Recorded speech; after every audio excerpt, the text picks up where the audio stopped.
Hey gang, so Monday, happy Memorial Day.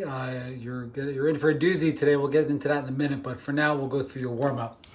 And the warm up is kind of some prep for the movements that you have going on in the workout. Obviously, you're gonna go probably 2 to maybe 3 or 4 rounds, no more than 8 to 10 minutes, since this is a little bit of a longer workout today. And you're gonna do 5 each of a couple different movements. The first one is a lunge stretch with rotation. So I'm gonna come to a kneeling lunge. I've got my right knee down, so my right hand is going to come towards the floor. I'm going to rotate left arm towards the floor and then back towards my right foot. So I'm sweeping 5 times, elbow towards the floor, and then up and around towards the back foot. I'll do 5 on one side and then 5 on the other. Second in my warm-up, in my movement in my warm-up, is a side plank rotation. You guys have seen this one before. So side plank, my feet are stacked, or I could do this from the knee.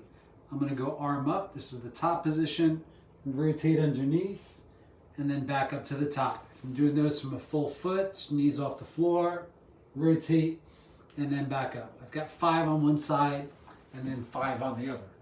Third movement in the warm-up, straddle seated leg lift. So straddle means legs wide. I'm gonna lean back a little bit just to support my body weight. If I want to make them tougher, I can lean forward, but I'm going to recommend starting by leaning back a little bit. I'm going to straighten out this right knee, lift that leg up, hold for a second, and then back down. I'm doing 5 on one side and then 5 on the other. If you start to walk your fingers forward, this makes it a little bit tougher, so you can play around with that if you like. Again, the knee is straight, or as straight as you can keep it, lifting the leg up and then controlling back down. So 5 each side there. And then finally, sticking with 5s, you've got 5 each side calf marches.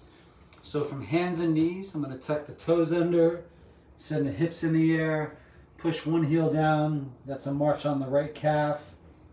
And then opposite side, march on the opposite calf. And I'm just trying to get a little bit of a stretch through the back of the lower leg. So cycling through 5 reps each of those 4 different movements, at least 2 rounds, maybe 3 or 4, and probably trying to not take any more than like 8 to 10 minutes on today's warm-up. And then we'll see in just a minute for the strength and conditioning.